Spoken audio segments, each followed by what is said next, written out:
at the University of Rwanda. Now, Professor Jjuuko also has over 30 years of work experience as a broadcast journalist in Uganda and South Africa.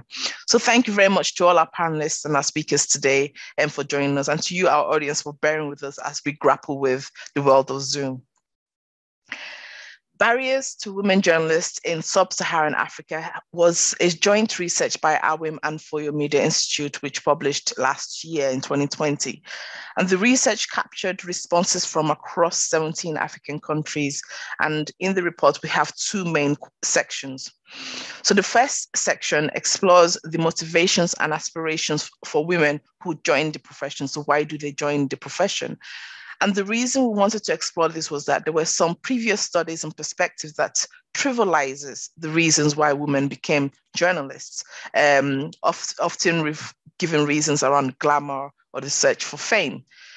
What we found in reality was that there were a number of intersecting themes that emerged when we asked our respondents why they became a journalist. And the most commonly cited terms used to describe the motivations and aspirations related to a calling.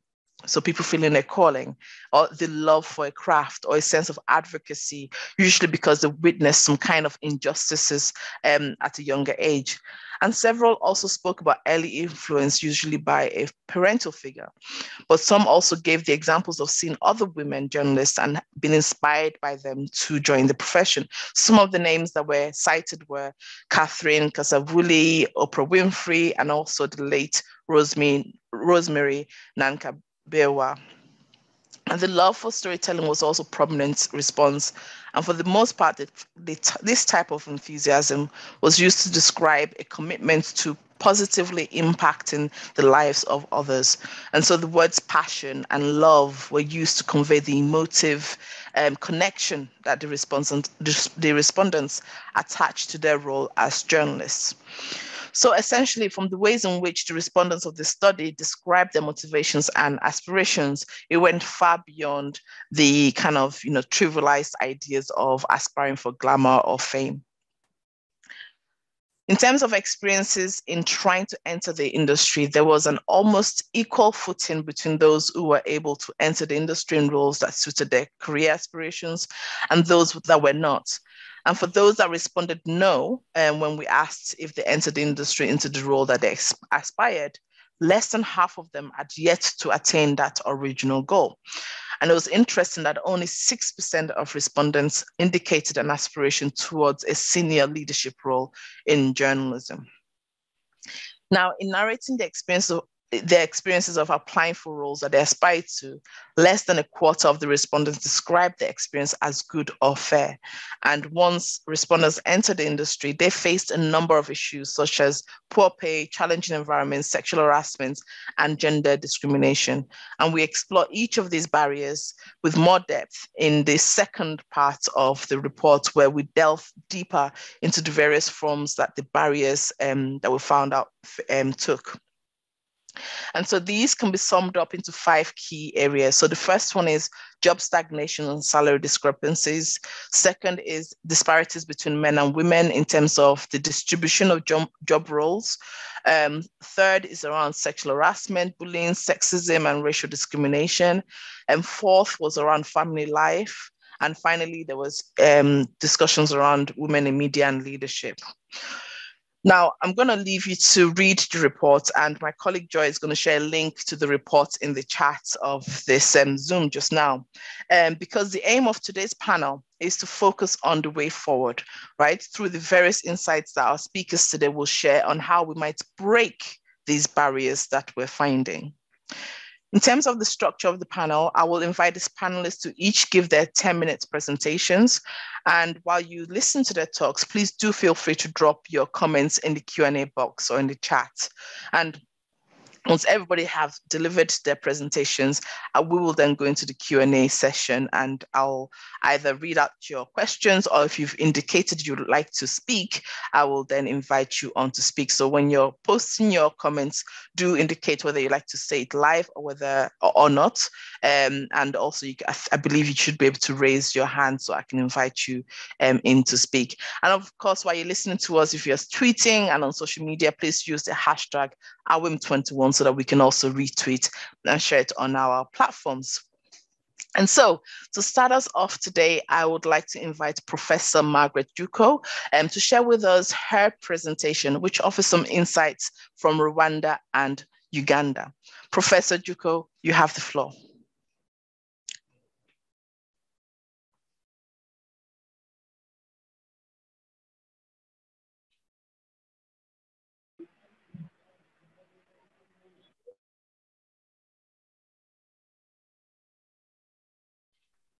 Okay, I think Professor Jjuuko is still trying to log on. So while we wait for her, let's move on to Selam, if that's okay. Selam, are you with us?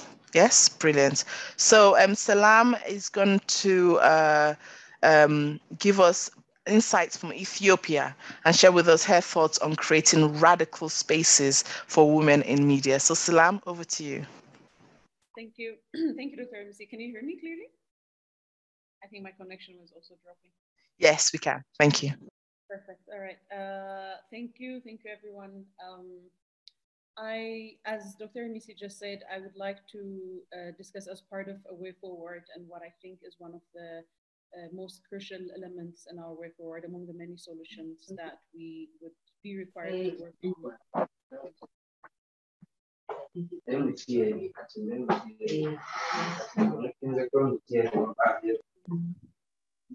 From participants or panelists, I'm not sure. I can hear noise.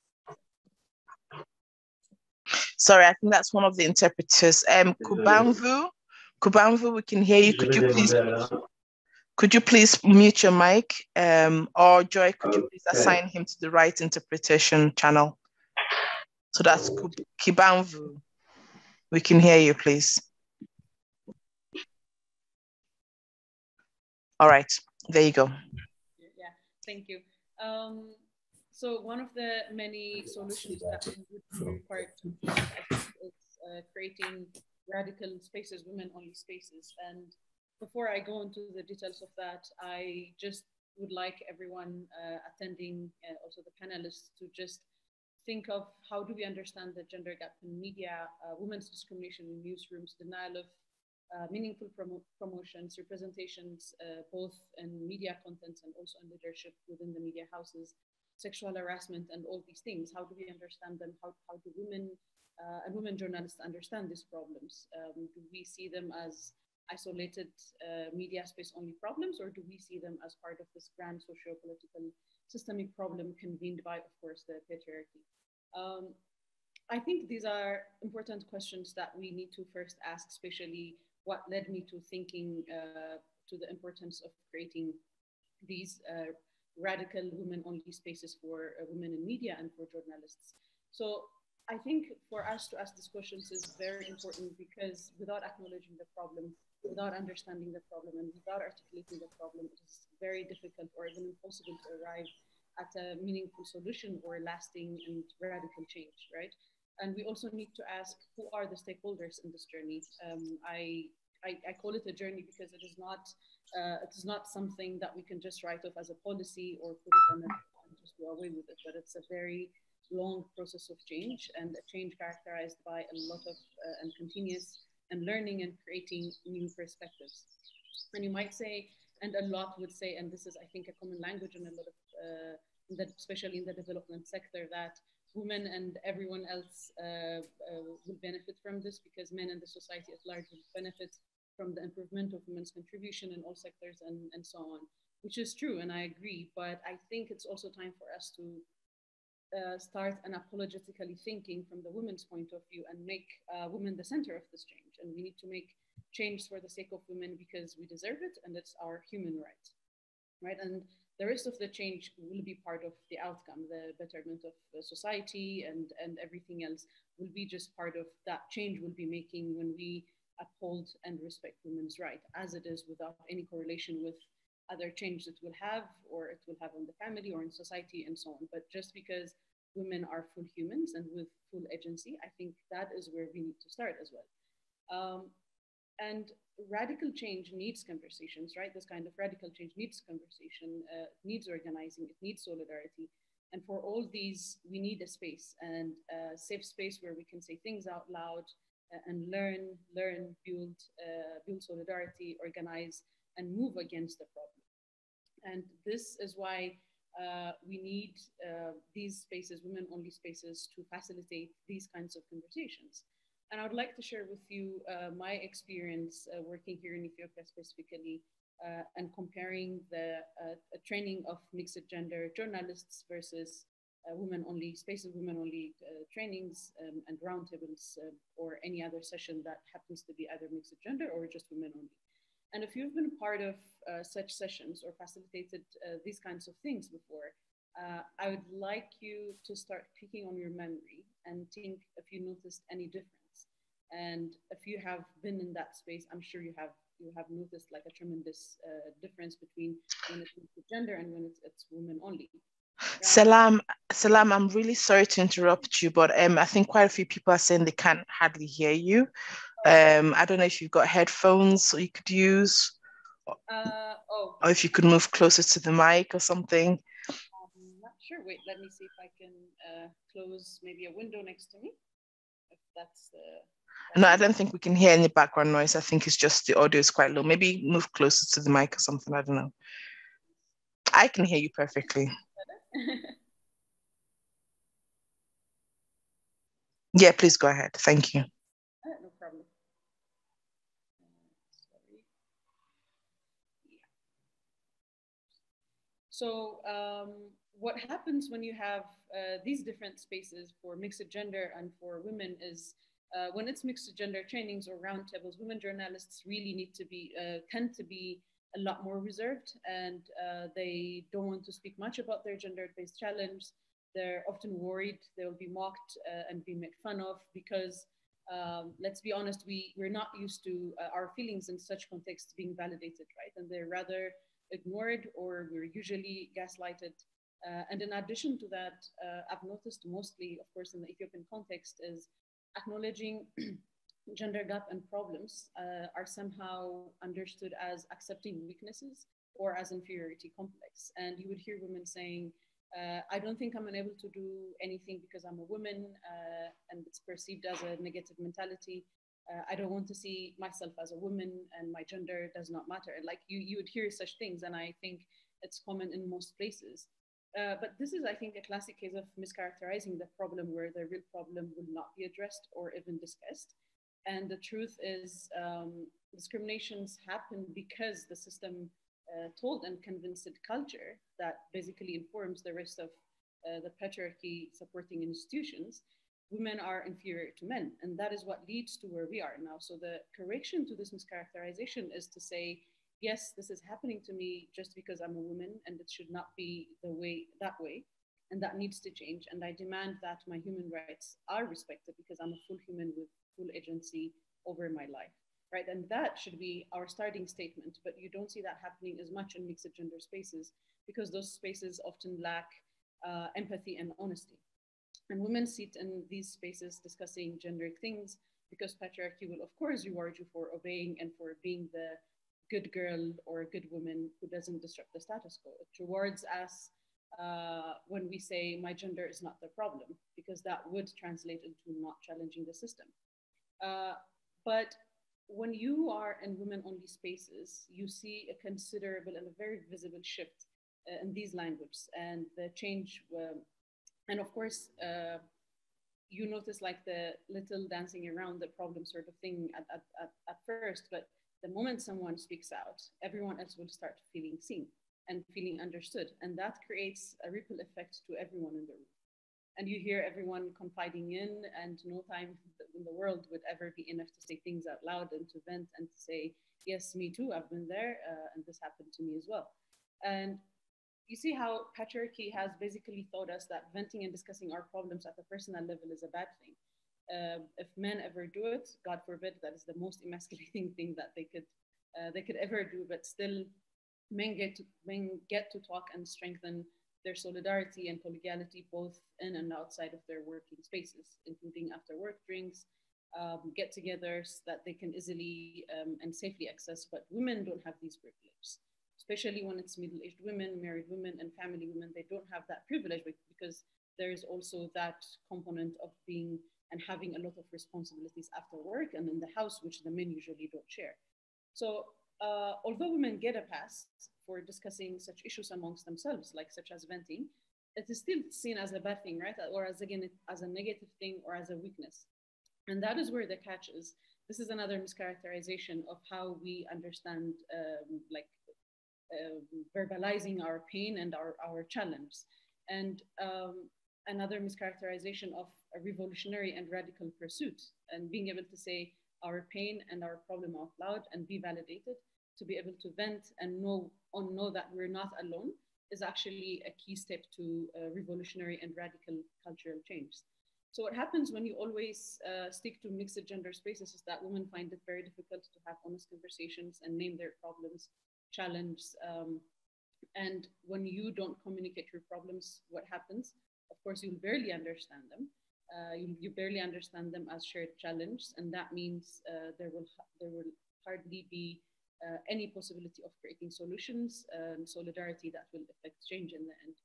So now imagine continuously creating safe spaces where women journalists can convene regularly and talk about different topics and deconstruct the intertwined problems they face in their workplaces and their professional lives.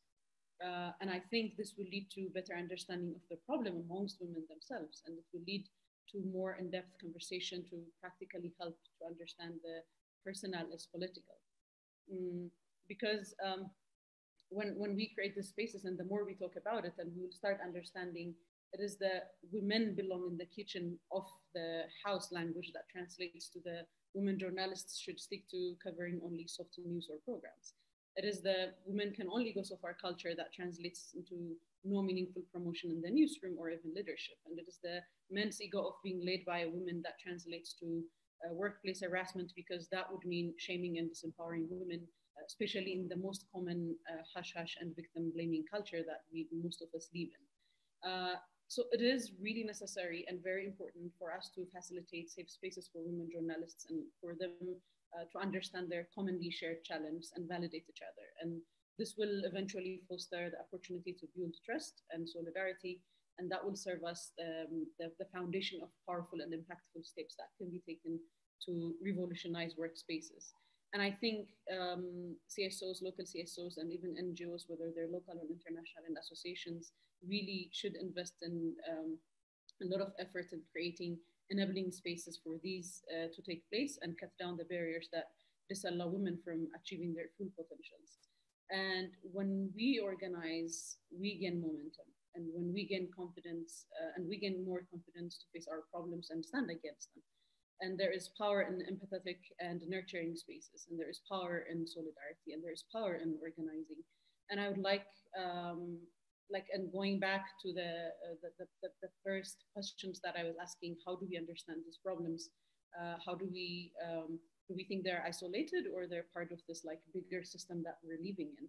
It's what happens in the home that translates into the workplace. It's what happens in this cultural context that translate into our everyday lives. And for us to be able to challenge that, for us to change that, for us to change this systemically, women need to be organized in all the sectors. And the same thing, I would work for media women and journalists as well. And we're gonna have to claim these spaces, and we've been claiming these spaces, but there has been a lot of barriers. And one of it is that the context really breaks women away from each other because that's how patriarchy and other systems thrive. But if we continue to create these spaces, then we'll be creating enabling spaces for women to vent, to say things out loud, to create solidarity, and to be validated with the challenge they're facing as well. And I would like to leave you with one Amharic proverb that is probably really common in most African native cultures and languages as well. In Amharic, it goes, and it translates into when spider webs unite, they can tie up a lion. And so if we come together and if we stand in solidarity, and we sure can dismantle the system that works against us. And resistance and solidarity are not new to African women, and we've been and continue to resist layers of oppression in different forms. And hence what we need is the same energy, that same energy for African women in media to organize, resist, and revolutionize these spaces. Thank you. I hope I did not go beyond my time. That was perfect. Thank you very much. And I love that analogy of the spider and the spider's web. I've got so many questions for you, but I'm going to move on to the next speaker, and so we can have our discussion later. But I think what you said there about radical spaces really speak to a lot of the things that we try to do at our with our conference, where we just not only are we talking about the gendered issues, but we also make sure that we bring female speakers, women speakers to come and speak about key media issues generally. So it's not just about the gendered aspect, but to demonstrate the expertise that exists amongst us, you know. So we've got a lot to talk about there, and I will come back to you in terms of during the question section. But I think we've got Professor Margaret Jjuuko now. Professor, thank you very much for joining us all the way from Rwanda. Over to you. Thank you very much. Good afternoon, ladies. Good afternoon, everyone. I'm happy to be here. I'm going to speak about alleviating the barriers to, I'm speaking about alleviating the barriers to women journalists in Sub-Saharan Africa. And I'm going to argue for the need for critical academic research engagement, as well as building capacity for female journalists. My presentation draws on the key findings of the study conducted by women in Sub-Saharan Africa, and another one which was conducted on Rwanda. And my other study that I conducted on the gender situation in Rwanda, it was a baseline study to map the gender situation in Rwanda. So I will, use the findings of the study to highlight the challenges and perhaps the solutions in the context of East African media. Then I will chart, as we chart the existing gaps for academic research and education, we also identify some key areas that we can focus on for research.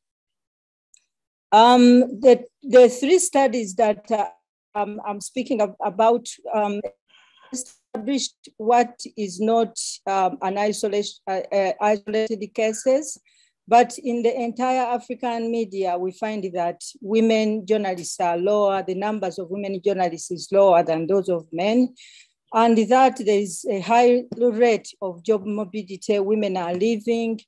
Some of them, as soon as they join, they leave. Others, they don't even make it to progression in the media. Then we also find few women in decision-making positions, and those who make it there, they will also find lots of problems. There's unfair treatment of women. For example, there are salary discrepancies and unequal treatment.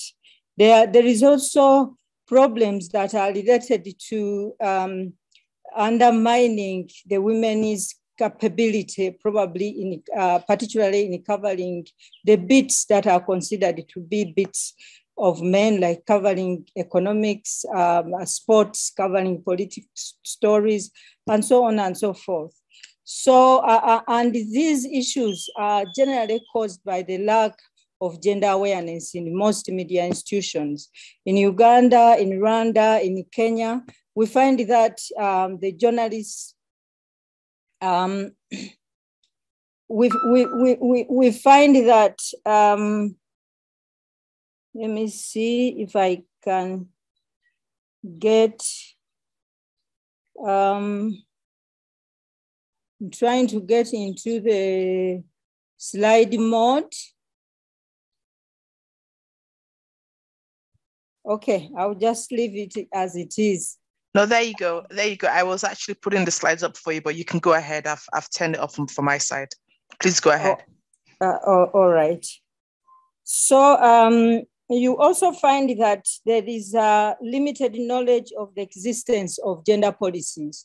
Where I did my study, and our women's study also revealed that even where the policies exist, there is, there is law enforcement and even application of those. It is a mixed approach in applying the policies. Then there is also lack of awareness by most of the journalists, at least in Rwanda, where they don't know the existence of the gender policies in the media institutions. And also the discriminative application of gender policies in media institutions is also common. And then we have also the issues that are related to sexual harassment. There are some sexual harassment guidelines in many news media institutions, but again, the way the sexual harassment cases are handled is also of mixed approaches. Some women just decided to leave after reporting sexual harassment cases, and if they don't get redress, then they will rather leave rather than working with their oppressors. But generally in news media institutions in Rwanda, in Uganda, even in Kenya, there is no gender capacity building plans. Where they are rarely implemented, and that is a big issue. In Uganda, we also see a lot of stereotyping and prejudice within media content and also within media, news media institutions. There's low representation in newsroom and management. Similarly, the story is the same as it is in other countries in Sub-Saharan Africa. One of the journalists in Uganda told me that men are considered as the yardstick for good journalism. Even where we have good performers, women performers, their work is just equated to men, and then they will get comments like, "Oh, you are delivering like a man." So those are some of the existence. Now, when it comes, I have examples from two main media organizations in Uganda, the Nation Media Group and the Vision Group. And as you can see, the gender representation is far away from being balanced. 14% represents the women in leadership positions, as opposed to 86%. That is in the Nation Media Group. And when you go to Vision Group, then you find that 40% are female, as opposed to 60% of men in leadership positions. But women also suffer other forms of discrimination. Some of them are denied jobs because of their looks. And here I want to share the story of Madrin.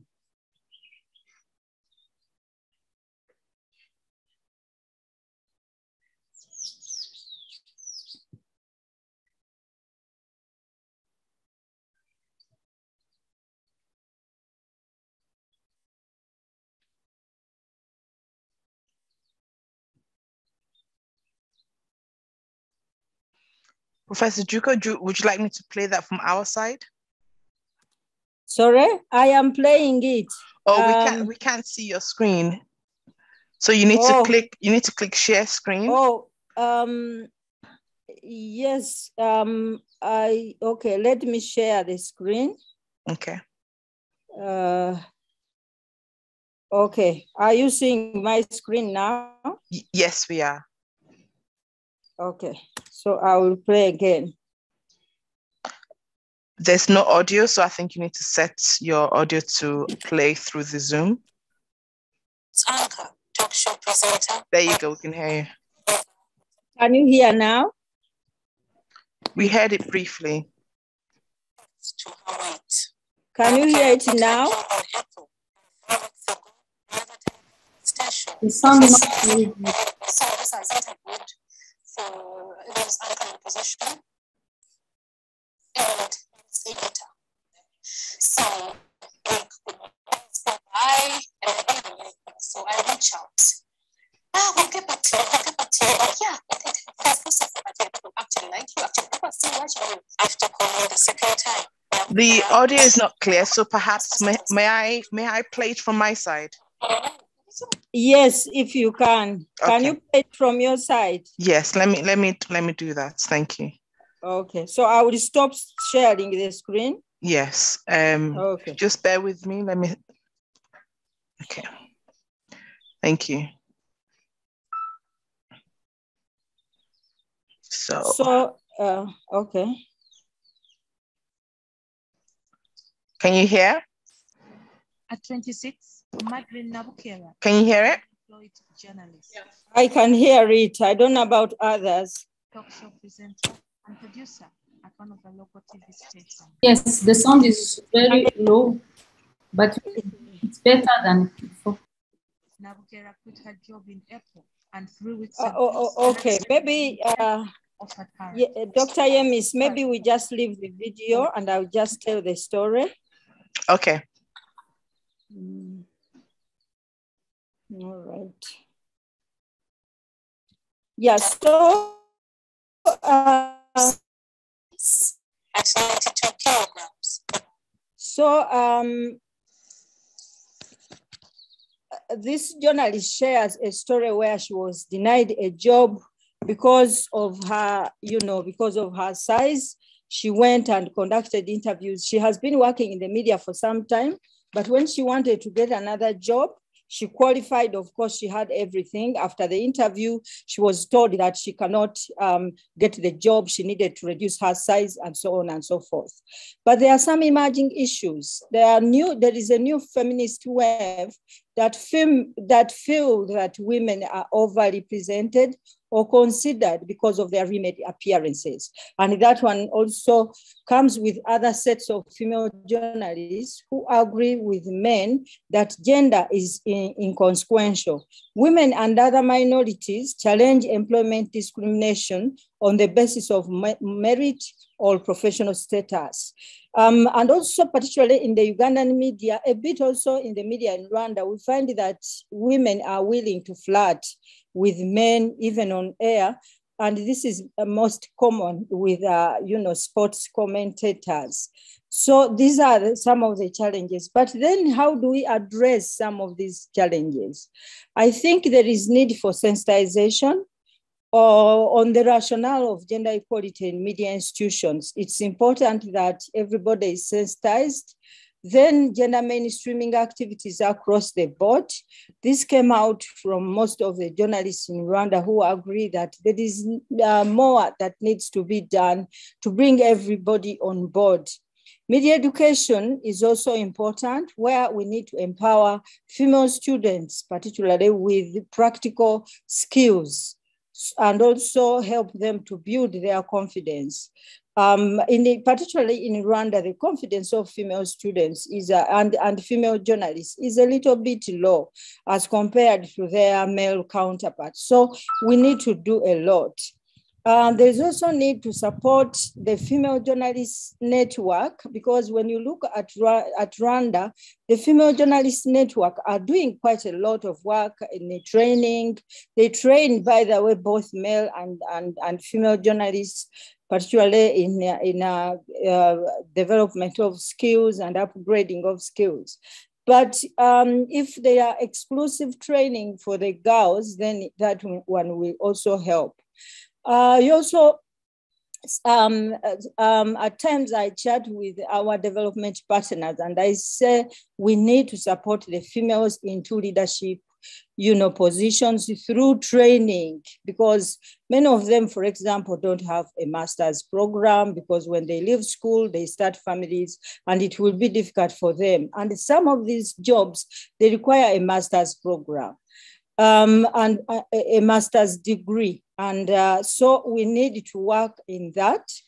But also there is need to expand the gender debate and advocacy through all the media platforms. We have these platforms at our disposal. So we really need to use them. We can also use social media. I think social media is doing a lot, and other alternative media platforms. Women So avenues of awareness creation on gender issues amongst staff and amongst journalists training institutions are also important. But then when you look at academic research and education, most of the studies that have been conducted have generally been on gender balance, gender representation, both in media content and in newsrooms, and women portrayal in media content, and gendered balance of audiences in their access and use of media. So, but there are some crucial aspects. For example, the journalist-source relationship becomes a crucial hot topic in newsrooms, especially as it relates to issues of power and sex for female journalists. I'm bringing this issue because when you look at most sources, and most sources are people in power, and most people in power are men.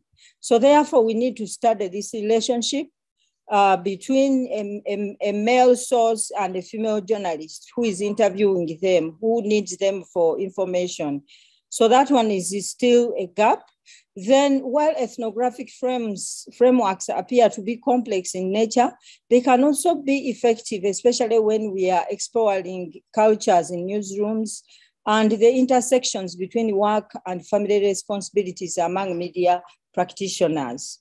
Then of crucial importance to me, at least, is the nature and implementation of gender policies in media institutions in Africa, where we need to do a lot of research there. And we can ask many questions there. How are they applied? What is the nature? How are they framed? Do they have enforcing guidelines to see that at least these policies are implemented? We can have regional research projects where we can, combine efforts, or we can have comparative or complementary analysis into these issues. In conclusion, I want also to argue that problems of gender in media, we cannot discuss them in isolation, but we also need to look at the broader perspectives of gender justice and other gender imbalances existing across all sectors. We need, therefore, a holistic approach in addressing these issues. Let's start by having women at the top. The top will influence everything that goes on down the ladder. I thank you very much. Thank you very much, Professor Jjuuko, for that really interesting insight. And as an academic, I'm definitely going to come back to you with a few questions relating to journalism education and women. So moving on then, returning again to Rwanda, we have Solange Ayanone, whose presentation draws on research by the Media High Council in Rwanda and Women in News. Solange, over to you. Thank you very much, Doctor. Thank you also to Dr. Jjuuko and Selam for their presentation. Can you support in sharing screen, Dr. Yemisi? You have my presentation? Or? Yes, let me get that for you. Yes. Let me just bring that up for you. I'm going to present on... Yes. I'm going to talk about the impact of sexual harassment on the career development of female journalists. As I think Dr. Jjuuko mentioned this, as you know, sexual harassment is a reality in a newsroom. And what is very even serious is that female journalists are most affected, and they are harassed either by their supervisors or by their colleagues, but also by their sources. It's some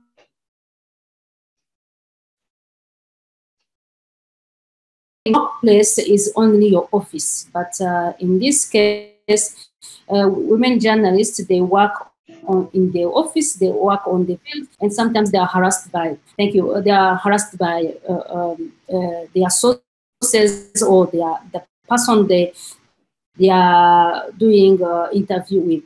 So next. As you know that in 1995, when the Conference on Women in Beijing happened, they recommended countries to change sectors where women were very few, to increase gender in those sectors. And the media sector was among those sectors. And also the SDG 5 recommends us to enhance the use of technology, in particular information and communication technology, to promote empowerment of women. However, from 1995 to today, the progress is not really huge. The progress is still low when it comes to women in media. Rwanda is the first country in the world with highest number of women. As you know, we have more than 60% of parliaments in Rwanda are women. But as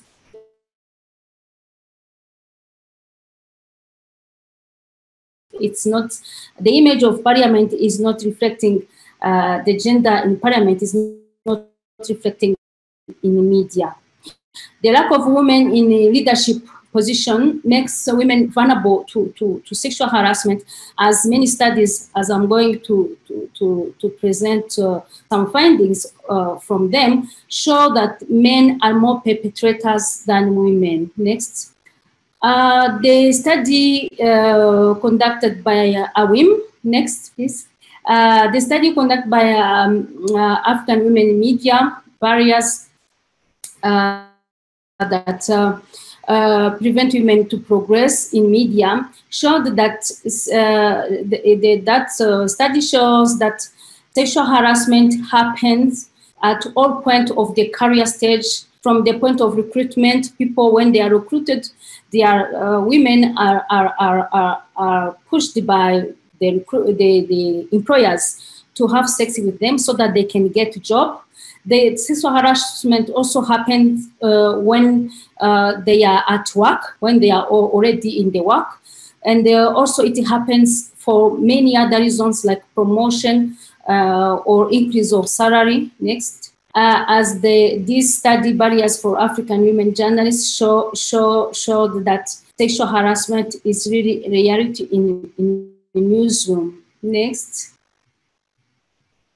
Next.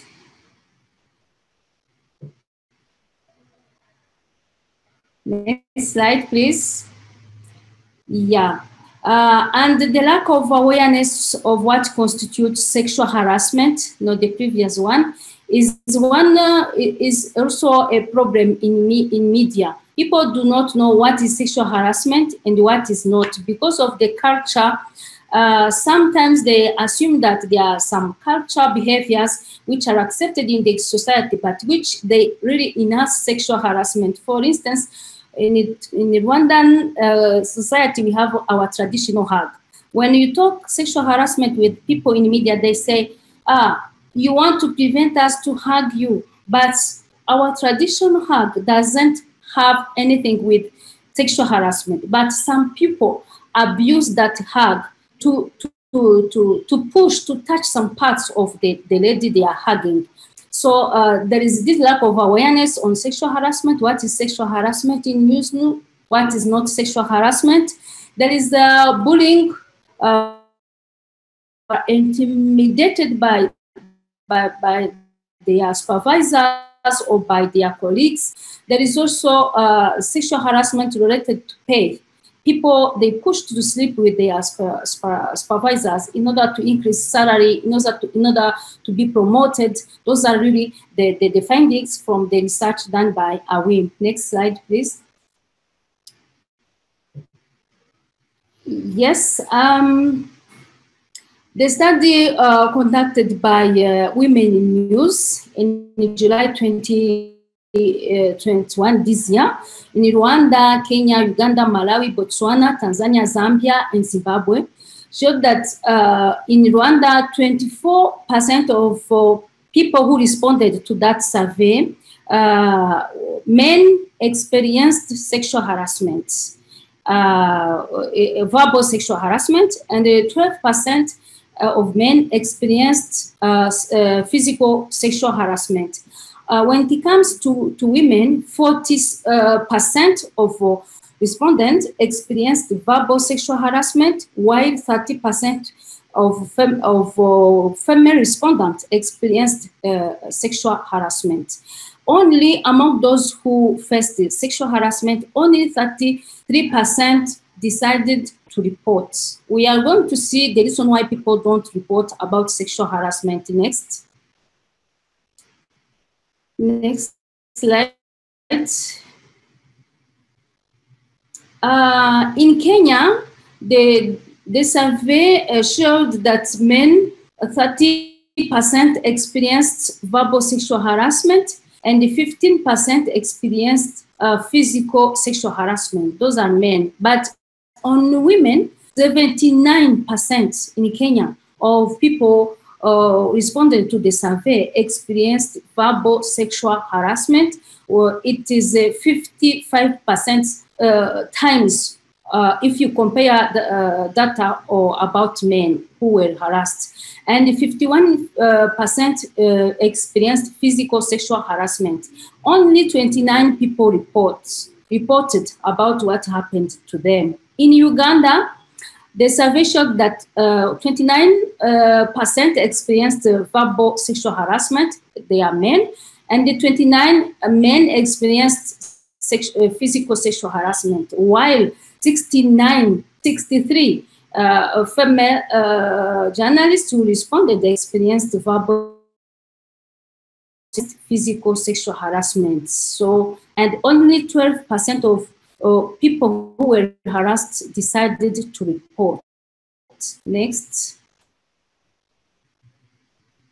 In Zimbabwe, the survey done by Women News showed that men were harassed at 5%, while women 41% were harassed verbally, 29% were harassed physically. And also one participant identified as a gender non-conforming reported the experience that he experienced the sexual harassment. Next. This is the survey which was done by Women News. Next slide. Here we are going to talk about why people do not report. As you know, numbers are high, but people don't report. The previous slide, please. The survey done by Women News showed that there are some reasons why people do not report. First, no reporting mechanisms are available in Newsroom, like Dr. Jjuuko said. Sometimes there is some guidelines on gender or sexual harassment, but reporting, the one who is harassed, he or she has to report to whom, when, in which time. So those mechanisms are not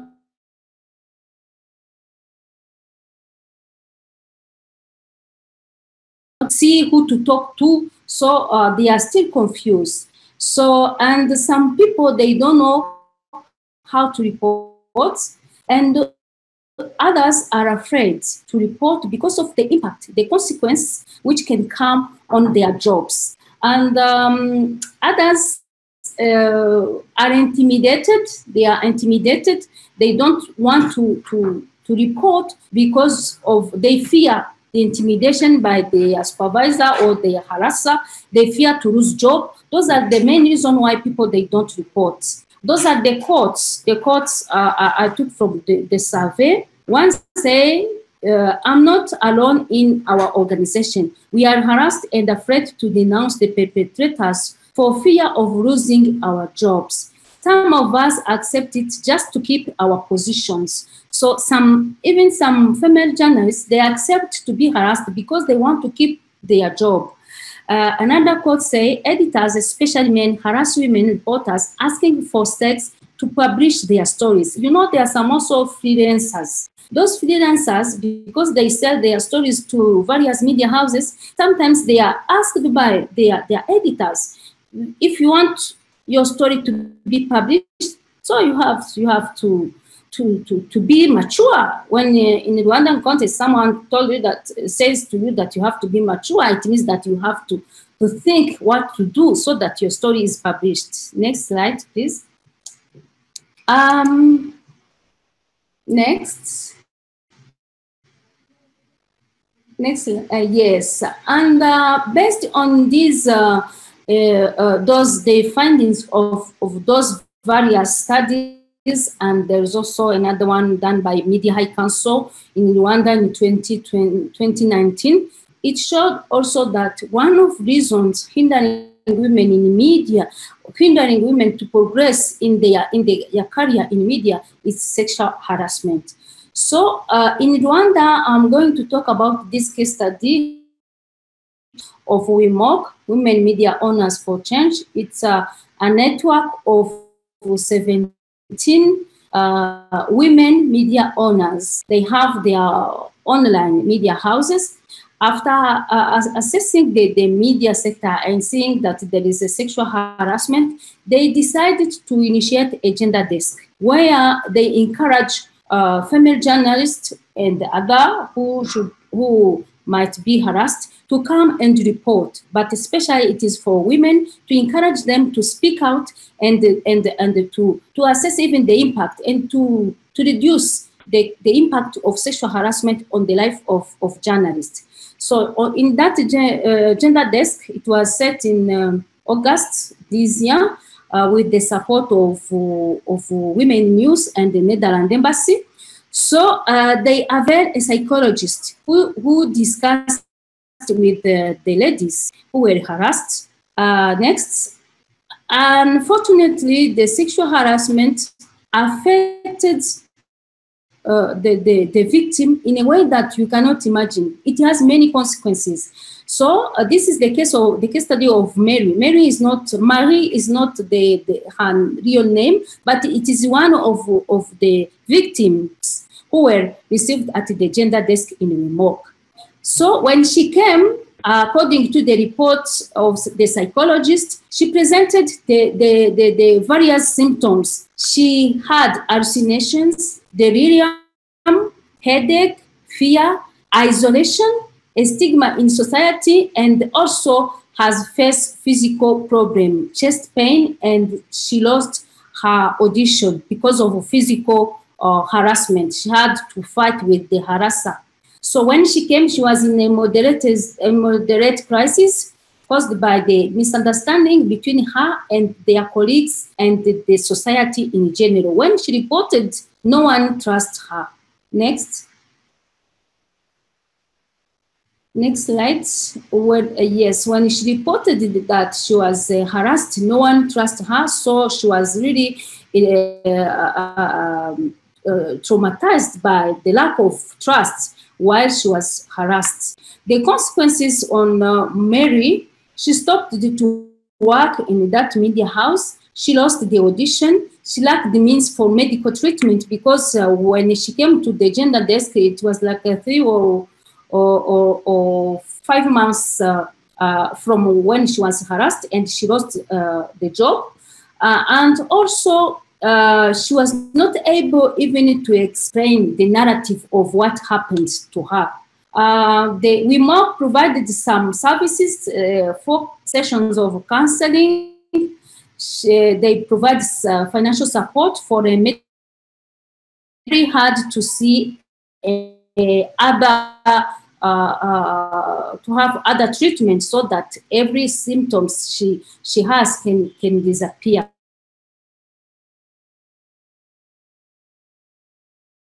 Providing physical treatment to help her integration in the society, to help her to continue her work in the society, and also after medical checkup, she was advised to keep receiving counseling. Next.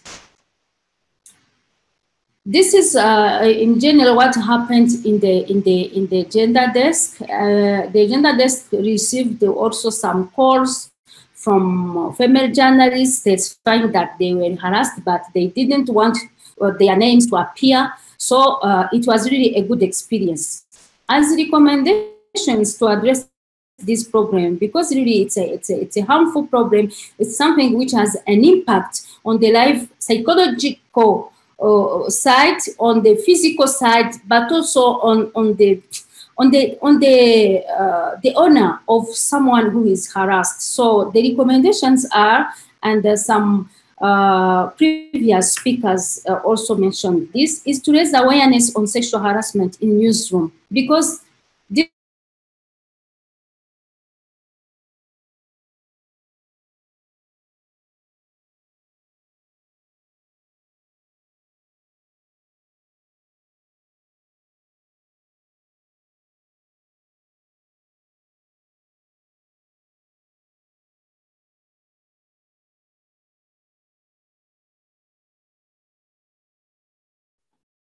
Solange, I don't know if anybody else is having challenges hearing you, but I can't hear you.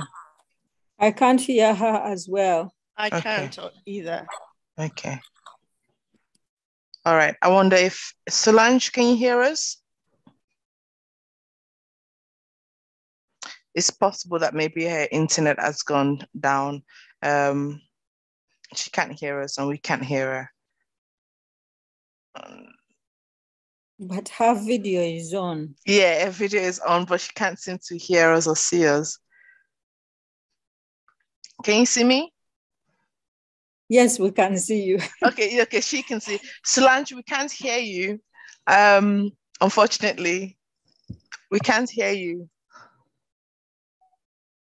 Well, never mind. I think we're all, experiencing lots of love from Zoom these days. So thank you so much, Solange, for that amazing presentation. We'll come back to you at the end with some questions. I want to return to Ethiopia now with Elsabet Samuel, whose presentation focuses on breaking barriers to the leadership ladder, and it's quite relevant to everything we've been talking about today. So Elsabet, over to you.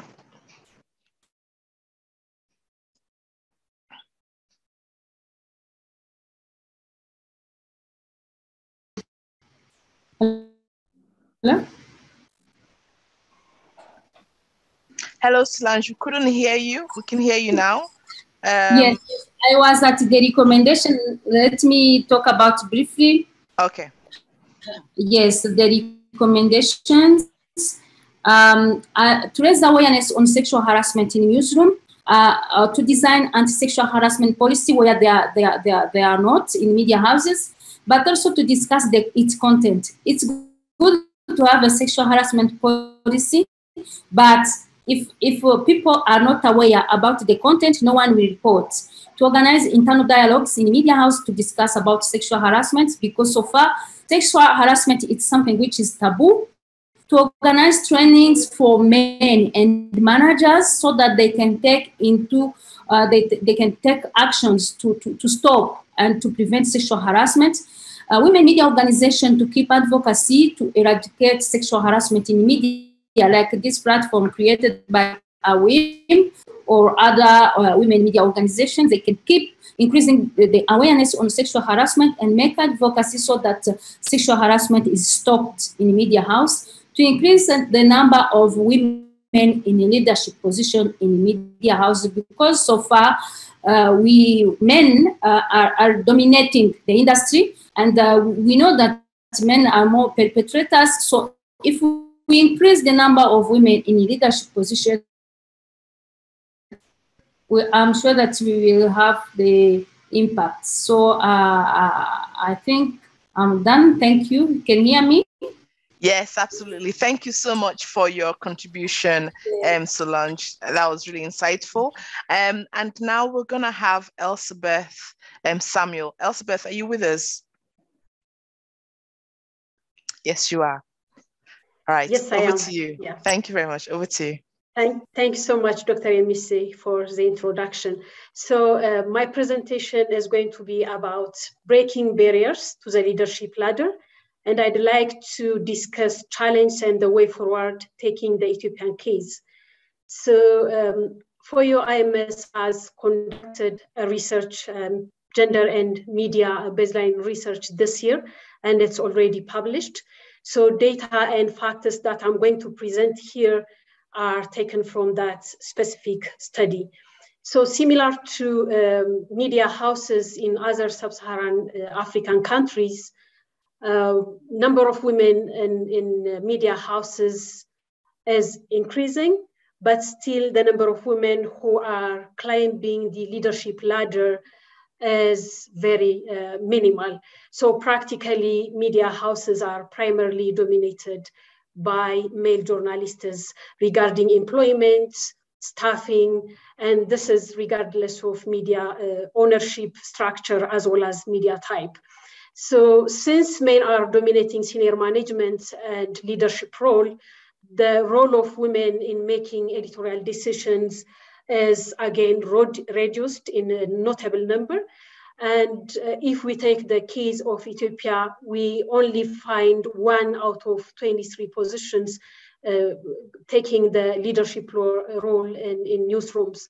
So the highest ratio reported and something of gender equality is observed in media houses is where women are owning or leading newsrooms. And still, the number of women who are making editorial decision is minimal, as I said, and this is impacted by the broader problems that have been presented by the previous presenters, which includes job stagnation, salary discrepancies, and also work-life balance. And a very peculiar issue that I should mention in here is inconsistent gender quota system that we're observing in Ethiopian media houses, for the fact that affirmative action is enacted in the federal constitution of the country. Media organizations are supposed to promote and implement affirmative action to ensure that women are taking leadership and management roles in media organizations. However, the implementation process is not taking place as per se. So women journalists face job stagnation due to that gendered role in assignments, and their salary is also not equal with male counterparts. And because female journalists are also assigned to report on so-called soft news rather than of doing hard news, they are unable to challenge the status quo, and at the same time to prove themselves capable of reporting hard news, which practically helps them to prove that they are also able to do it similar to their male counterparts, and at the same time to showcase that they are able to do both technical and also leadership roles in newsrooms. So gendered allocation of opportunities for training, as well as career progression are being observed in media houses in Ethiopia. And then at the same time, there is this lack of transparency in promotion process in terms of applying for career progression, salary increment, and the like. Women are not getting the information that they deserve to equal with male counterparts. This is practically because of the fact that they are still engaged in smaller routines in newsrooms, and then burdened by household matters as well as societal pressures from as external factors. For example, in Ethiopian case, again, there is no formal pay structure and also scale, specifically in privately owned media organizations. This is practically affecting women from earning equal with men in newsrooms. But it does not mean that, because of the fact that state-owned media organizations are having those skills for salaries, they are not implementing it well. Women are not still, benefiting out of that package, which is enacted by state-owned media organizations at the same time. Therefore, cases are observed where newly hired junior male journalists are being paid higher salaries than female staff in media houses. And this specific study that I have mentioned, which is conducted by For You IMS, again confirmed that the gender pay gap is a precursor for workplace harassment, and especially sexual relationships in exchange for work, employment, and training opportunities, as well as career promotion. And women, again, are also impacted by their societal status, which practically slow down their career progression and makes them, again, less competitive when it comes to assuming and also occupying leadership positions. And for the fact that they are staying in media organizations for long, they're supposed to, get that progression in terms of their experience and also educational background, but that does not happen. because the criteria set are all for female and male.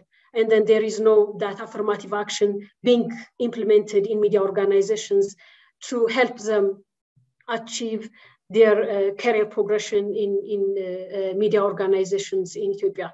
More so, women are also, promoted in leadership positions, just, for face value, I would say, for outward appearance purpose, so that there is no a kind of attachment into the promotion that necessarily is, uplifting women's professional progression. At the same time, their ability to impact the way newsrooms are operating. So having, reflecting on the problems that women are facing in climbing the progression ladder in media organizations, what should be done? What is the way forward then? So again, there should be a consistent and also meaningful quota system to ensure gender balance in the media leadership in Ethiopia, so that women will benefit from this gender quota system. And then a concerted effort is also required to address the challenge women in Ethiopia in particular and in Sub-Saharan Africa in general are facing to climbing the media leadership progression ladder. And media houses must also be supported to put in place clear and defined workable affirmative action policies in their newsrooms, so that they consider practicing women both professional and also personal achievements, and then to retain them in the media organization, in the industry, as well as, to help them impact the way content is being produced, and so that in a way would ensure gender balance in the media sector. Then organizations that are striving to support gender balance in the media should also help media organizations and leaders to design professional and leadership development programs, specifically for women journalists, so that women journalists will be able to understand their own capability. And then they'll have that skill to influence the way newsrooms are operating, and also become inspiration for other women journalists to be leaders in the industry. And at the same time, there should be, again, a concerted effort to work with journalism associations and journalism associations that are practically, trying to help women journalists to have a space to discuss issues, and then facilitate peer-to-peer information exchange. So in that case, we'd be able to help them create a kind of database whereby women journalists are accessing issues that are related with professional progression, leadership, skill development, and also, information about work, and then promotion, and sharing experience, what kind of challenge that they are facing in terms of becoming leaders in the media industry, so that it would be easy for all of us to say that we've been facing all these barriers that we've been discussing, and then now we are again advocating to see women achieving and then climbing the ladder, the progression ladder. Thank you so much. Back to you, Dr. Yemisi. Brilliant. Thank you so much, Elsabet, for that really insightful discussion around women in leadership. And we're going to return to some of that in our Q&A at the end. Our final speaker today is Professor Audrey Gadzigbo, who will be discussing about a project on the status of women in Ghanaian media, which is a research that she did in collaboration with academics and female journalists. Professor Gadzigbo, over to you. Thank you very much. Good afternoon, everyone. And thanks, Yemisi, for inviting me into this conversation to share our experiences on this important topic.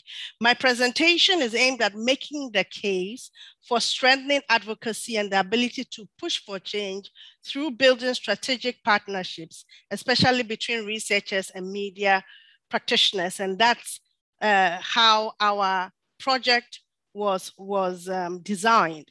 But I just wanted to start by observing that we all already are aware of the academic literature from reports such as the Global Media Monitoring Report on the status of women in the news, from some of the reports we've heard in this very panel, from anecdotal evidence that despite decades of advocacy, many newsrooms continue to exhibit inequalities between female and male journalists. I mean, a comprehensive study that was conducted in 2011 on 15 African countries suggested that women constituted 41% of the journalistic workforce at the time, but that they were often in the lower ranks of the workforce rather than in top management. Ghana was included in the 15 studies, and I was one of the researchers, and we found out that Ghana was below the continental average because its journalistic workforce indicated a ratio of 2 males to 1 woman. And so a decade on, we really wanted to know if anything had changed, and if not, what we ought to be doing to bring about the change. And this led to a collaboration between the foremost Women in Media Association in Ghana called ALMA, of which I'm a patron, and the School of Information and Communication Studies at the University of Ghana, where I was dean at the time. And so we came together, wrote a proposal, secured funding from the US Embassy on a project aimed at determining the status of women in the media, but more importantly also the steps that ought to be taken to improve the status quo. We rationalized that we needed empirical evidence to support advocacy if we wanted to be taken more seriously in our bid to have more gender-sensitive newsrooms and improvements in women's status in the media generally. So specifically, the objectives were, 1, to produce empirical evidence on the status of women in Ghanaian media, to advocate for a more equitable and safer environment for female journalists based on the findings of our study, and to sensitize the relevant stakeholders in the media industry on improving the workplace for female media practitioners. And finally, because we were researchers, and also to enhance journalism training with some of the findings from our study.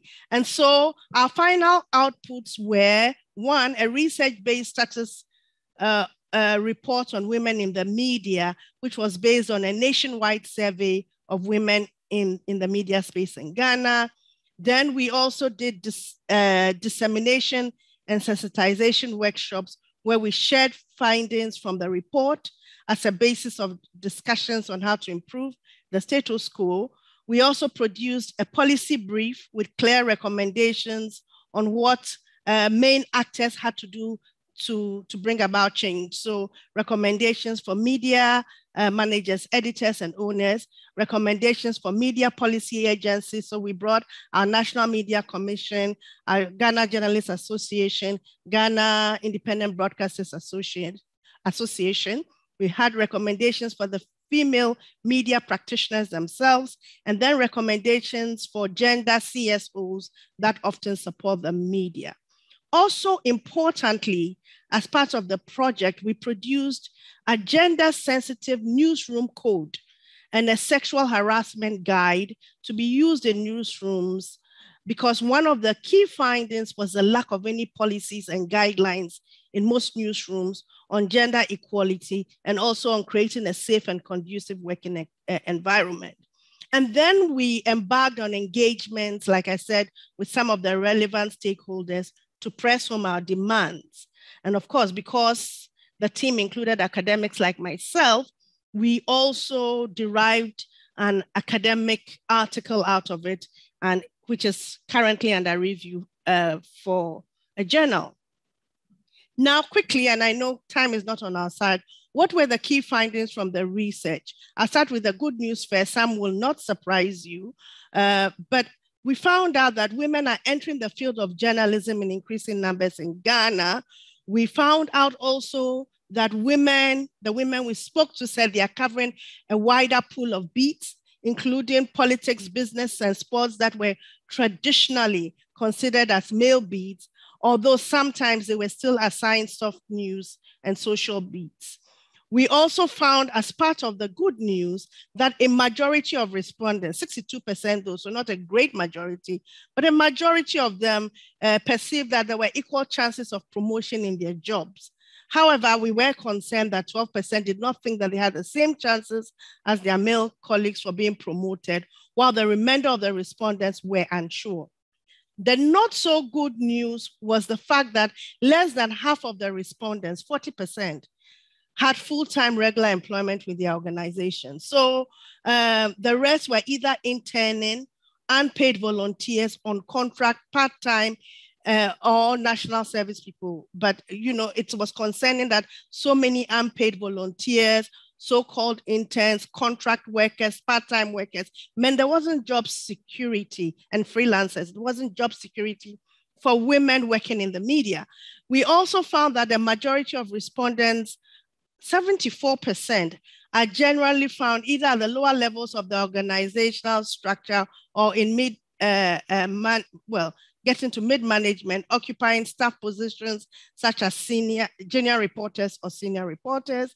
Less than 30% of the women sampled are in management roles, and of these, most are in middle management, about 20%, as opposed to senior management, 5%. Or hold positions as executive heads. We found only 1% of those. And then we found also that few women occupy, were in the decision-making positions. I've mentioned that. Women leave the industry relatively early because they find it challenging to combine the demands of journalism with other social responsibilities, such as marriage and children. And so we found that close to half our sample had only 1 to 3 years experience in the newsroom. Another 21% had 4 to 7 years.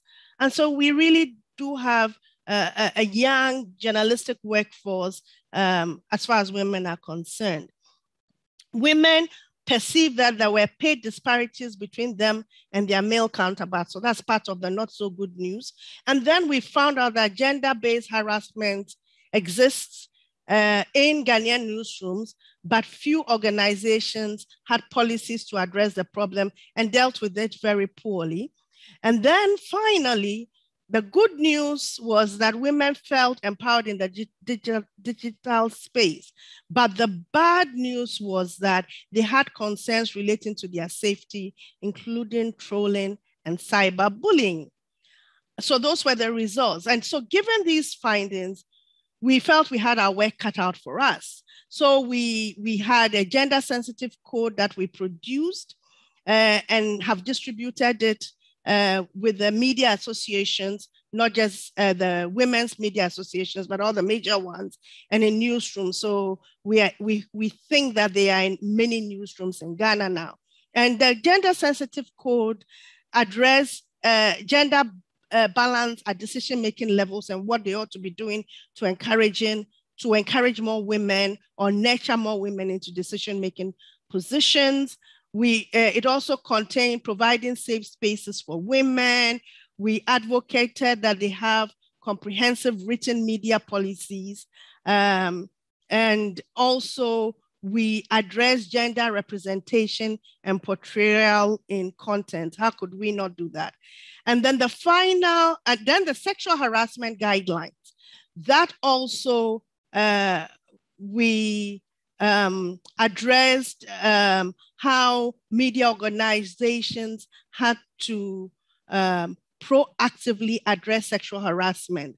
So the guidelines contain a set of guiding principles and assumptions. It contains definitions. It contains, tips on recognizing the red flags.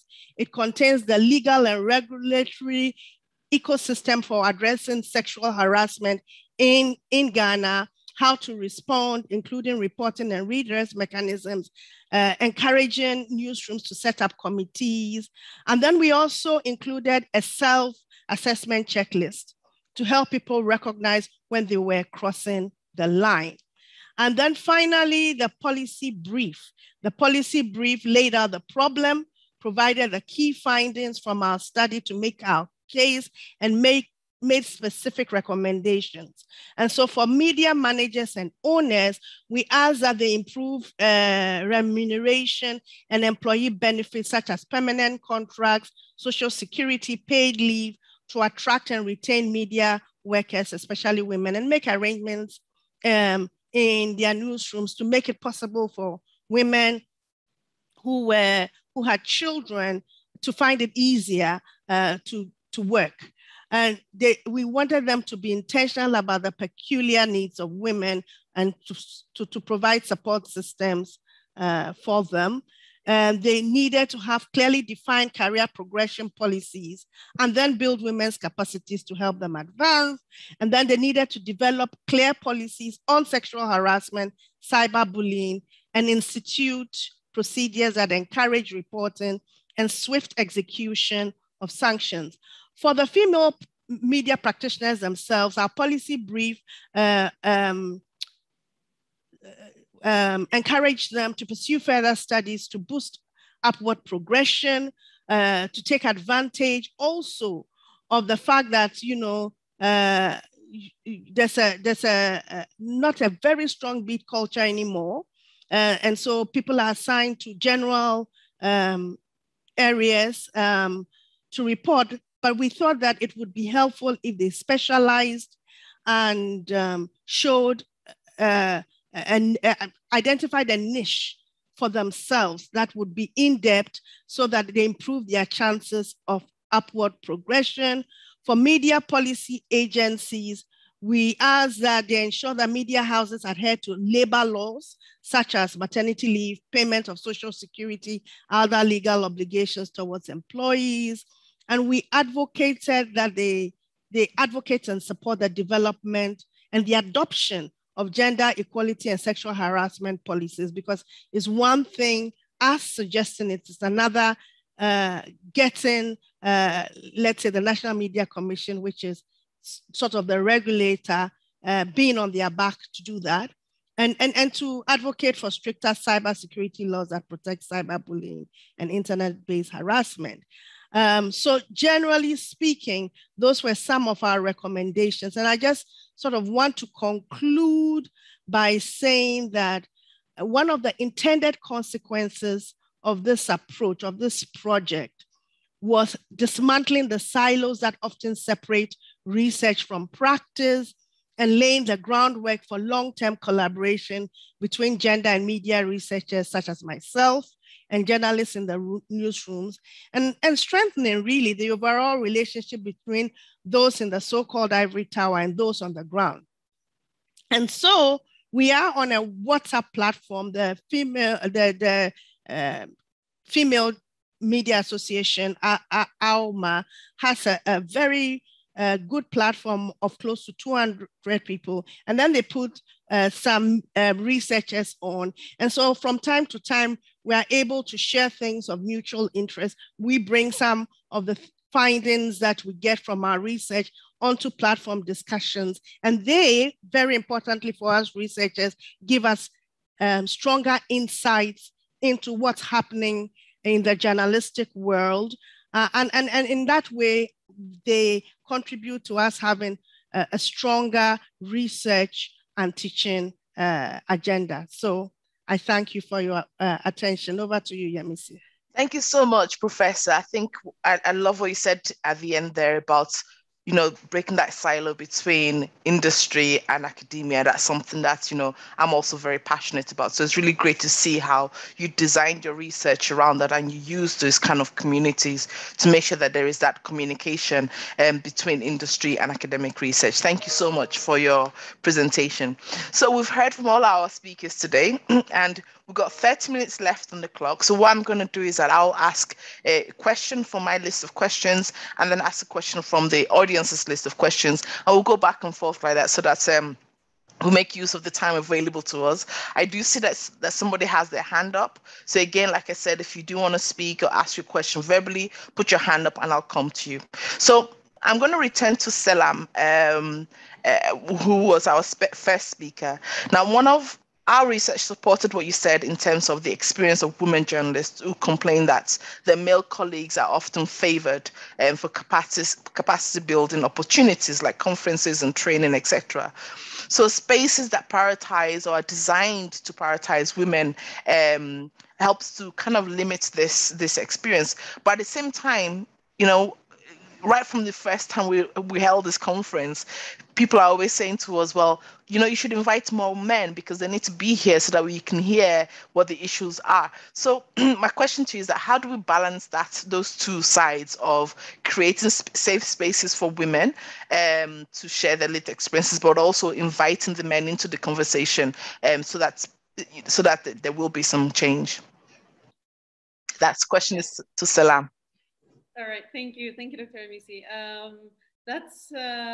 I think that's a great question also because it's something that is usually brought up when you talk about women-only spaces, whether it's women-only trainings or roundtables or any sort of opportunity. But I think I always say this, like even this is not the solution I would propose, but what we often forget when we ask that question is that even if like women were to be prioritized in literally everything in life right now, it would still take us a very, very long time to catch up with the privilege that we've been denied in every sector, basically.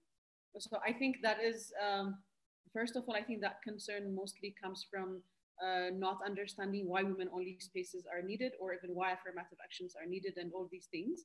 I think it's, again, another misunderstanding of the problem or why that is needed, because by that, I think men and or just the system and institutions generally feel intimidated, thinking that men are being left out of this. And again, it comes back to what I said earlier about we have to make women the center of this solution, and we have to be the center of everything. And when we seek for gender balance and solutions related to gender, without having to feel apologetic about being inclusive for men or other privileged groups for that matter. And I think the balance comes in, for instance, there aren't enough women-only spaces anyway. So it might be creating, for instance, I could give a good example of the Ethiopian Media Women Association. I saw Salome being part of it, who's the board member and I think also also founding member. And they organize, for instance, continuous roundtable discussions against all the odds with the political situations and a lot of challenge that the CSO sector really faces in Ethiopia. They still manage to do these roundtable discussions continuously, which continues to empower women, which fosters these conversations, these discussions. And then when these women journalists go back to their offices, they will have the confidence to actually say, no, this is wrong, to actually say, to call out when something is wrong, to hold their rightful spaces in the newsroom and so on. So these spaces, it doesn't have to come necessarily in making all trainings on women or debate or roundtable discussions all women, but we need to create enough spaces, enough and good enough to facilitate this space for women, whether it's through associations, whether it's through organizations or NGOs, through anything. We need to create these spaces separately without having to be apologetic for men or feeling compelled to include them in these conversations. They should be part of it, but there has to be a different space for that. It doesn't have to be either or. So I think that could create the balance somehow. Thank you very much for that response, Selam. Now, I've got two hands raised up, and I know Sarah Mawerere, you posted your question on the Q&A box first. So I'm going to invite you to speak first. Joy, could you please give Sarah the opportunity to speak? There you go, Sarah. If you unmute your mic, and then you can ask your question verbally. Thank you very much, Dr. Yemisi. I'm so grateful to be part of this conference of women in media. Thank you, ladies, our professors, doctors. Thank you for the wonderful presentations. We benefit a lot. My question and my concern is that, women, some of us have stuck to it. We've held our hands onto it to serve in the media for a long time. Some of our colleagues, many of them, for example, let me talk out of experience, all my friends with whom we started the practice left media a long time ago. Some of us have served almost, let me say, close to 20 years. But it's so heartening, it is so painful to see that all this time you serve, but you are not promoted. Opportunities come in the media house.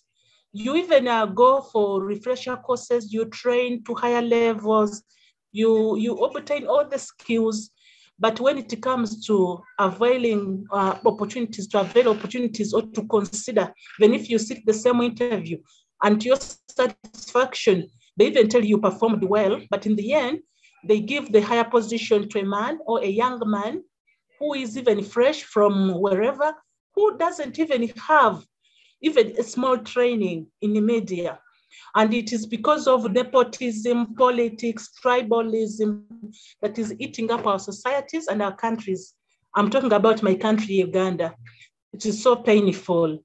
So how do we go about such scenarios where you're in a media house, but shamelessly, a recruiting agency or a person considers a relative, a friend, or is given a lot of millions of money, let me say, to promote a person? How do we go about politics, nepotism, tribalism in such media organization where we still feel like me that I still want to serve? I submit. Thank you, Doctor. Thank you very much, Sarah. I think you initially asked Professor Jjuuko that question. So Professor Jjuuko, would you like to respond to Sarah's question? Yeah, thank you, Sarah. Hello, Sarah. I have seen some names that are familiar here. Thank you, Sarah. Thank you. Yes, Professor. Sarah raises a very, very crucial aspect, and I think it's at the center of, that pain she's trying to describe. These issues are not only in Uganda, but you can see them across Africa, in many countries in Africa. But we just need to keep on pushing the way we are doing now, have, these kind of deliberations, get these spaces, continue in these narratives.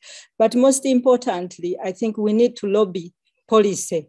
We need to lobby policy. We need to increase our potential as women in terms of acquisition of the skills, particularly the skills that are needed. And I know what you are saying, nepotism, gender inequality issues that underpin most media institutions, they cannot allow these kind of changes to take place. Then there is that undermining that I spoke about. It is terrible. But again, like one of the speakers highlighted, issues to do with patriarchy, with power, patriarchy, all these discourse, I think they get into the way. So we just need to keep working, keep speaking about these things, raising these things. Sorry. Yeah, we just need to keep raising these issues, but advocating for policy and also putting in place some institutional frames that will allow the implementation of the policies that we are talking about. Thank you, Professor Jjuuko, for that response, and to Sarah for asking the question. Now I'm going to ask one of my questions now, and it's to Elsabet, on having women in leadership positions. And I'm tempted to suggest that without real institutional structures that go beyond and think beyond tokenistic approaches to elevating women to leadership positions, the issues around gender biases will still not necessarily change. Right? Because perhaps those positions don't always come with the level of equity that could foster such change, or also that women are the onus is almost placed on these women to prove that women can lead. And therefore, when mistakes happen, when things happen that, anybody could experience, there's this almost, blaming on their gender. So give us some examples from the Ethiopian context of how the presence of strong female role models in media leadership has influenced the career progression of women journalists. And that question is to Elsabet. Yeah, thank you so much, Dr. Yemisi, for the question. So when you see the Ethiopian context, what we've understood is that women tend to undermine themselves, and then they really, undermine their ability of being a leader. So in this case, they are not even coming out to compare with male counterparts. And when having role models in media organizations, we've observed that they can get that courage to go. So I'll give you two examples from Nahu Television and then Capital Newspaper. These two organizations are being led by women CEOs. So the CEOs are not just, being role models, but the mentors are also facilitating the platform for women journalists to engage, discuss about their ability, and at the same time, opportunities that are out there.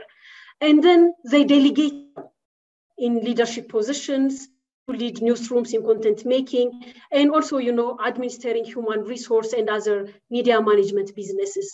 So in due course, these young female journalists are becoming to assume leadership position.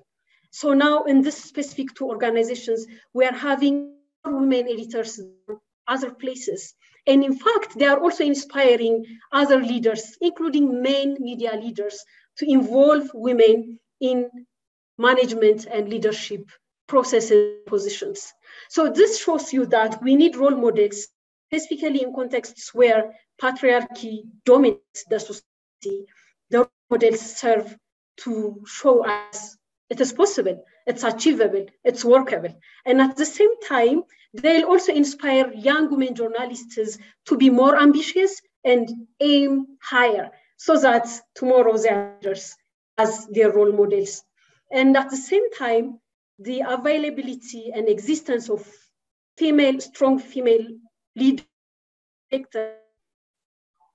shapes the mindset of young women journalists, and then also enrich the behavior of seeking and rising above all the barriers that we're discussing now. So institutional barriers, societal barriers, all that could be defeated if we have female role models, not only leading and showing how to, but also entering and showing, practically what it looks like to lead media organizations. Thank you. Back to you. Thank you very much for that great response, Elsabet. So I'm going to move on to another question from the audience. I've got Perpetu, who's got her hand up. Joy, would you please allow Perpetu to speak and ask a question verbally? And Perpetu, could I please ask that you keep your question to just 1 minute? Thank you. You need to unmute your mic.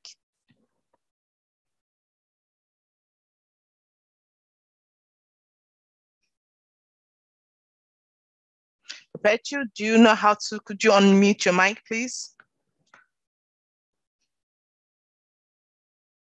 All right, maybe we'll come back to Perpetu just a second. I saw that Razia, you had your hand up a moment ago. Perhaps you still like to ask your question.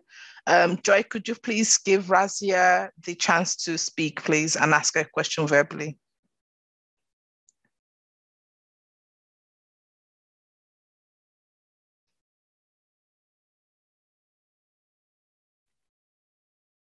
Okay, so I think, there you go, Razia. Sorry, Doctor, I'm here. Well, Okay. I did not know where to unmute myself. Well, mine is not really a question. I would like to thank you very much for all. I just came in between, but I have listened to all the presentations and all the solutions that have been offered. And I have noted that there are new things that are coming out which were not there before. But mine is just a small comment. Yesterday, I was listening to one of the presentations, and they were saying that for us to get gender equality, we'll have to wait for 69 more years to come. In terms of the issues that we face in the newsrooms, either the policies, nepotism, these things will never change because you find that most of these media houses are owned by people who have made them out of their own interest. My advice would be that once, and also we blame women. We expect so much for women leaders who get this position. we expect them to perform miracles when they get this position. But we understand it's very hard to change male-dominated newsrooms.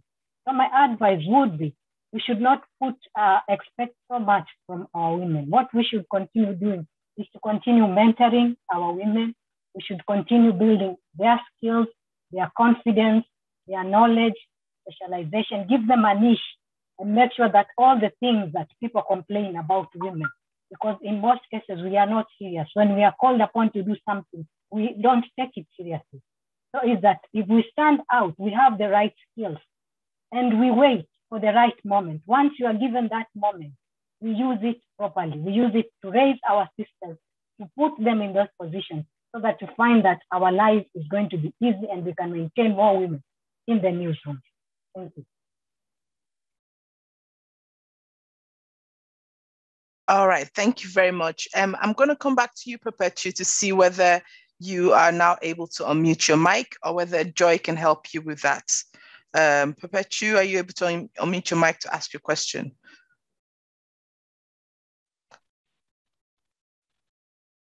Okay, so I'm going to move on to one of my questions then, and this one is to Professor Margaret Jjuuko, because you're an academic and you obviously work with female students in your class. So what have you done in your practice as an academic, as an educator, to ensure that female students in your class acquire the much needed practical skills at the same pace as their fellow male counterparts, for better competition and parity of the competition for the entry to the industry?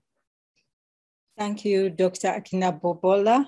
That is, I think, a very pertinent question. We all work, but we try to strive to change our pedagogy. And mine started in the year 2016. I was at a conference in Nairobi at ICA Africa Conference, the first of its kind in Africa. And I ran into a colleague from the US who was working in Ghana that time. So as we were exchanging about how we teach students, I expressed my deepest concern about the fact that when you create groups, incorporating boys and girls, particularly when it comes to practical courses, the boys tend to intimidate the girls. And all these challenges started with the educational reforms in Rwanda, where our classes started expanding and we had so many students which numbers did not correspond with the kind of resources we had. So we started, giving assignments in groups, and you'd mix a group of boys and girls. But then you find that the boys would intimidate the boys and would, take these practical skills, like, for example, operating cameras, editing.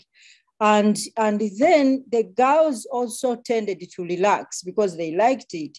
The boys would do the job. They were given, soft assignments like hand speaking on the microphone, writing scripts, and so on and so forth.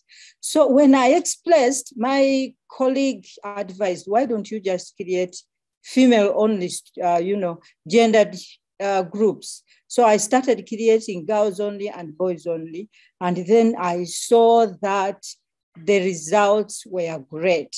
And since that time, I have never been, I've never regretted since. But it didn't come without challenges. When I, shared it with my colleagues, for some time now, I was the only woman in my, school. And when I shared it with my colleagues, mostly men, they said, but why are you, why are you not gender sensitive? But I said, this is the only way. And now everybody is doing it. So now we are seeing many upcoming journalists in the media there operating cameras, editing, using all this video software editing, and they are getting the skills. And in many of these news media institutions in Rwanda, you are finding women journalists that are operating cameras, that are working in production studios, and they are editing their work. They are doing all this work which was perceived as a male kind of domain. So that is how I'm actually getting them to acquire the much needed practical skills. Thank you very much. Thank you so much, Professor Jjuuko. I think that's fascinating, especially when we think about what Selam said earlier on about women-only spaces, and this is an example of where it's been successful in an educational setting. So thank you so much for that. I just want to check if we've got any more questions from the audience. Then I'll ask my question. So, but can I add to that, Yemisi? Yes, please do. I mean, as an academic, really interesting. But mine is a little bit different. My experience is a little bit different. When I joined the faculty, which was quite more than 20 years ago, 20-something years ago, the biggest problem we had was getting more women to enroll in the school. And so we always had an affirmative action sort of eye to make sure that we would admit close to equal numbers of males and females. And I'm wondering, and I'll ask Margaret that question after I make my submission. Once there were more women than men in the class, the women were also more confident. And in fact, now we find, and we joke about it, that we are having to keep an eye out to make sure that our classes are not too lopsided. We're finding more females enrolling in our courses than males. And we also find that the faculty has changed.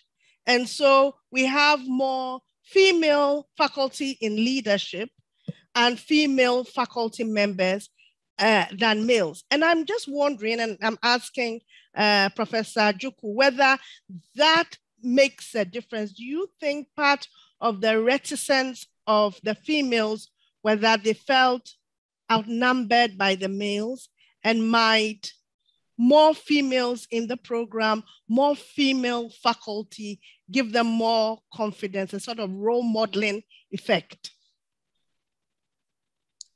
That's right. In my school, it's a little bit different from yours, where our numbers of female students are still low. But we are also trying to, work on policy so that at least we can also apply that kind of affirmative action to increase the numbers. But as also the studies have suggested, we still have low numbers of female journalists. Now, when it comes to my school, I am finding that the girls, even though they are few that register for journalism schools, I find that they are also getting more stronger and more confidence. But this is also based on how the academics handle them. If you don't encourage the girls to participate, then you are going to leave them behind. So I think it's a little bit different. In this part of the world, it's a little bit different, and much of it has to do with probably our past, our cultures. I also worked in South Africa a bit and also in Uganda, but I found that girls there, they are more stronger, they are more assertive, and they compete. But here, I think it has to be for the academic to try to bring the girls on board, to encourage them to participate more and more into journalistic work. I hope I have answered your question, Audrey. Yes. Thank you very much. Thank you. I think that was a really interesting exchange. And I guess I'm going to change my final question slightly to ask both of you and everybody, frankly, on the panel, the question of, because it's similar to what's happening in Ghana, where you have a lot of women, a lot of young girls, young women in mass communication and media courses. I think we have that same experience in Nigeria. But what we're not seeing is that the number of women in this mass communication and media courses doesn't always reflect the number of women who then go into journalism after they finish their courses. So to both of you and to all of you, like, how are you ensuring that there is that connection, that transition from the classroom to the industry, so that we don't lose them in between? Perhaps Professor Audrey, you want to answer that question first? Yes, and I think it's a real challenge. In fact, yesterday, one of the young well, younger than me, journalists who I mentor, and who rose to become a manager in one of the media houses, told me yesterday that she, in fact, she had persuaded me to just do a training for her last week. Then she says, I've got to confess something to you. I'm going to leave journalism. And I said, why? She says, I've paid my dues. I said, you haven't been there long enough. She says, I've been there 17 years and I want to go to corporate. You see, because corporate, as we know, they seems to be easier because of the nature of journalism. And the fact that journalism is not 9 to 5, and to really be a good journalist, you've got to be very flexible. And as they begin to want to have families, and depending on the support for them, you know, then they're going to try and leave the field. So it's a tough one, but it's tough because the very culture of journalism itself is male. And until we can change the newsroom culture to be much more female friendly, we are not going to get many young women, even if they do journalism, to go into journalism. And when they do go, you know, to retain them there. So I don't, that's a cop-out answer, but yeah. I agree 100% with Professor Audrey. And that's what one of the advocates that I raised about research endeavors, particularly on the newsroom cultures. How does the gender roles of women now fit in with the entire spectrum of media work? And as Audrey puts it, it's very difficult to navigate the journalism practice. In our school, we have students to specialize in either communication or journalism after their third year. So when you see the student who want to finally specialize, you see that you will have many students, both boys and girls, in communications, because of the factors that Audrey raises, but there are also other factors like political interference into journalism practice. So, journalists prefer to go to the corporate, to go into corporate communication, to public relations, to public affairs, and they will just stay there. But what we are doing, we are now and you are not going to like this, but we are trying to enforce. Because we cannot, for example, have 5 students studying journalism and then we have 45 with doing communication, because we don't have the resources for that. So we take their marks and look at the subjects, how they are performed in journalism subjects and in communication subjects. And the communication subjects, by the way, tend to be a little bit difficult. So we see that at least we have an equal number of students have that specialize in but still, even when they graduate, they will not stay in journalism. They will go, even though they have studied journalism, they will go into other things. And even the male students, they don't stay much. But at least when you compare the morbidity between male and female, I think the female leave journalism more than the male. So it's a problem. But I think we just need to keep discussing, to keep finding ways to encourage people to stay in journalism, because I think journalism is the gist. We all need, most countries need journalism to develop and to stay on the right track. Thank you very much. Thank you so much to both of you. Now, we are at the end. However, we have the amazing Fatiswa Magupeni, who is the editor-in-chief of SABC in South Africa, with us today. She's actually on the list of attendees and she's put her hand up to speak. So I think it's only fair that I let our keynote speaker, who opened our conference yesterday, make her remarks in relation to this panel. So Joy, could you please give Ms. Fatiswa the opportunity to speak? There you go, Fatiswa. So you got to unmute your mic and over to you. Thank you. Thank you, Dr. Yemisi, for allowing me to speak to this esteemed panel. I've been listening patiently and absorbing all the wisdom that is coming through. Just on the last point that was raised, but it also came out during the different presentations, that we are losing women journalists to other sectors is a reality. What we are experiencing in South Africa, I mean, our brilliant journalists have left for government as government spokespersons, and some they've left for corporate. And this is more about them looking for a stable environment. Not that the job is easy there, but it's stable and it's predictable, and more so for those who are starting to raise families and who are approaching their midlife and do not want to miss out on parenting. So that's basically what we are facing in South Africa, and I'm glad to hear that it's not just us being bad leaders in our areas.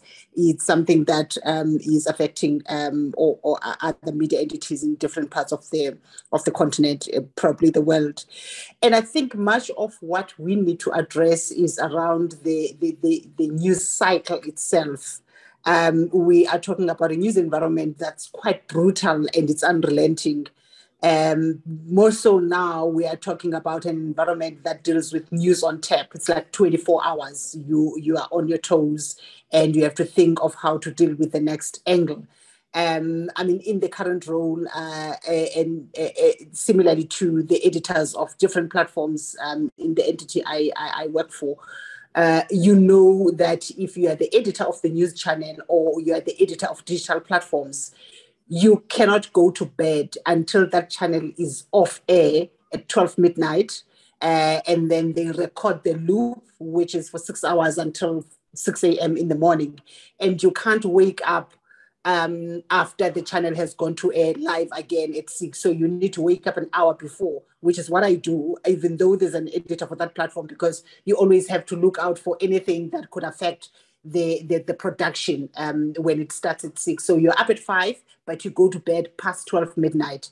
And that's the kind of cycle we're talking about. So when we talk about women signing up for leadership roles, we are talking about those demands. And one of the things that I've come to realize is that training people on newsroom management alone is not sufficient. And not everybody is wired for that kind of brutality in terms of the news cycle. Corporate training is actually required, because once you get to those roles, that's the same demands that your executives have to deal with outside or in other sectors, and you would know how executives function in different sectors. That's exactly the same demands. You literally have no life. There's no Saturday, there's no Sunday, there's no midnight. You always have to be available whenever you're required. So I think there's different type of training that we need to provide our editors and managers in newsrooms, particularly females, even though the demands are across the board. I've seen people fall, literally, males falling, because you would, I mean, we did interviews recently, and people pull out at the last minute. You are sitting there waiting for the candidate to come through for the interview, and the person says, "I'm sorry, apologies, I don't think I'm up for this task, and I'm sorry, and yeah, go to the next candidate." That's the brutality that we deal with in newsrooms.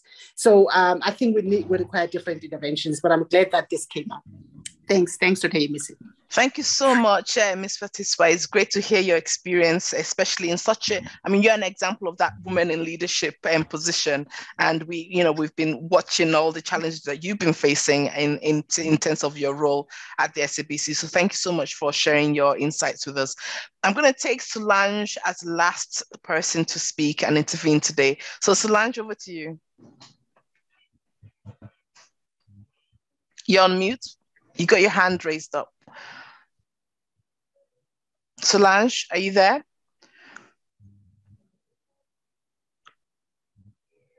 Okay, so I'm going to assume that perhaps Solange is having technical difficulties.